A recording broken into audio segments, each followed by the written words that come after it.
There's a surprising move unfolding in Kansas City that has everyone talking, and it involves none other than a player coming straight from a division rival. Yep, someone just swapped silver and black for red and gold. And as if that wasn't interesting enough, another piece of news is starting to stir the hearts of Chiefs fans. A potential major shift involving the most iconic name in Mahomes' offense. If you thought the team was quiet, get ready, the behind-the-scenes action is heating up, and scouts are already eyeing big names for the future. These decisions could directly impact what's coming in the next few seasons. So don't miss a single detail. Hit that like button to show your support, and let's get into the video. The Chiefs just went shopping in enemy territory and came back with a new piece for their D-line puzzle, signing former Raiders defensive end Janarius Robinson for the 2025-26 season. Yep, that's right. The guy who spent the last 2 years in silver and black is staying in the AFC West, only now he'll be suiting up in red and gold at Arrowhead. Robinson's NFL journey has been a bit of a winding road.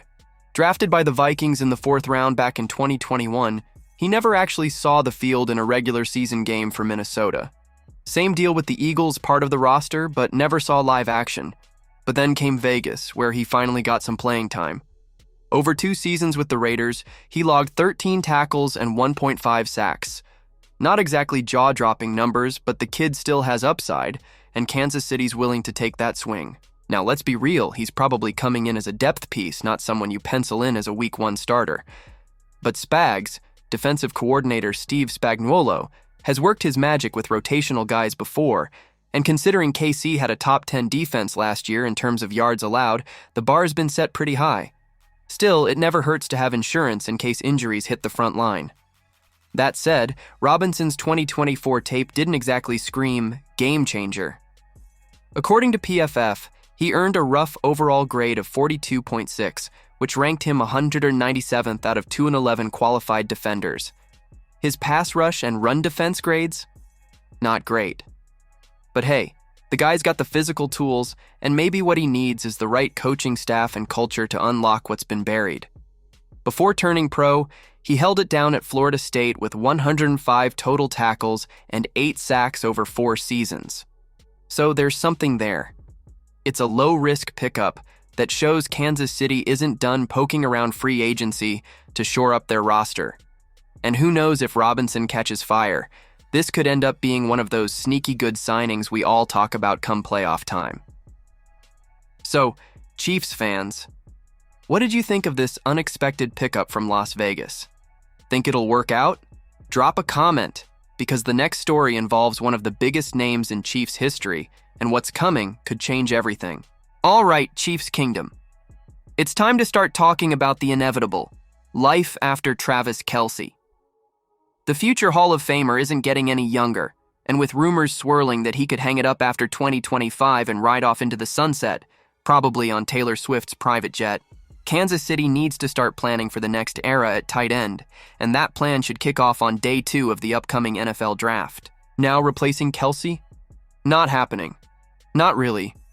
You don't just swap out one of the greatest tight ends of all time like he's a busted pair of cleats. But you can start grooming the next man up, and this year's draft class is pretty loaded with intriguing options. The Chiefs hold some valuable picks in rounds 2 and 3, and there's real potential to find a gem. 3 names keep popping up in the mix: Colston Loveland out of Michigan, Elijah Arroyo from Miami, and Mason Taylor from LSU. Now let's get this out of the way. Tyler Warren from Penn State is the top tight end in this class, and he'll be long gone by the time the Chiefs are on the clock, even if they wanted to pull the trigger in round 1. But let's talk Mason Taylor. He's the most eye-catching option for KC, not just because he's a solid 6'5", 250-pound prospect, but because football greatness runs in his blood. His dad? Jason Taylor, Dolphins legend and Hall of Famer. His uncle? Zach Thomas, another all-time great with a gold jacket of his own. The dude's practically built for the big stage. Now, if the Chiefs want to wait until day 3 and still walk away with value, keep your eyes on Jake Briningstool from Clemson. He might not be a top 5 tight end in this class, but he can block, catch, and step in right away if needed. He's likely a 4th or 5th round guy, which gives KC some flexibility if they want to address other needs earlier.